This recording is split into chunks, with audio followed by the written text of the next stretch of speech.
Je tiens à souligner, comme je ne cesse de le rappeler lors de mes déplacements à l'extérieur, que l'implication de notre diaspora à l'effort de développement de notre pays est une priorité et une nécessité absolue.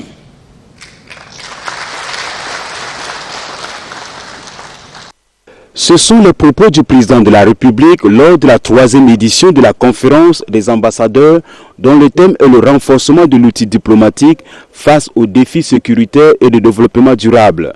Il s'agit pour le président de reconnaître le rôle joué par la diaspora dans l'économie nationale et inviter cette dernière à apporter son soutien sans faille à l'émergence du continent africain.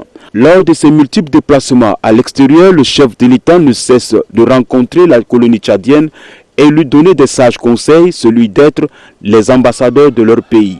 Depuis les indépendances, les pays africains connaissent à des degrés divers l'immigration de leurs ressortissants vers l'Europe et l'Amérique du Nord. Cette migration était surtout perçue comme un blocus au développement du continent africain. Mais plus tard, cette perception va évoluer pour faire place à une considération nouvelle, positive. Les immigrants représentent aussi potentiellement des diasporas susceptibles d'être mobilisés au profit du développement de leur pays d'origine.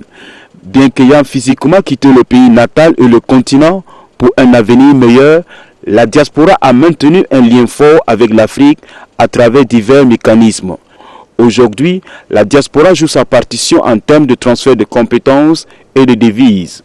C'est pourquoi le chef de l'État Idriss Déby Itno estime que la diaspora peut encore faire mieux, en particulier sur le terrain du développement économique. Une nouvelle feuille de route a été tracée lors de la 3e édition de conférence des ambassadeurs et la diaspora occupe une place de choix sur le tablier du ministère des Affaires étrangères et de l'intégration africaine.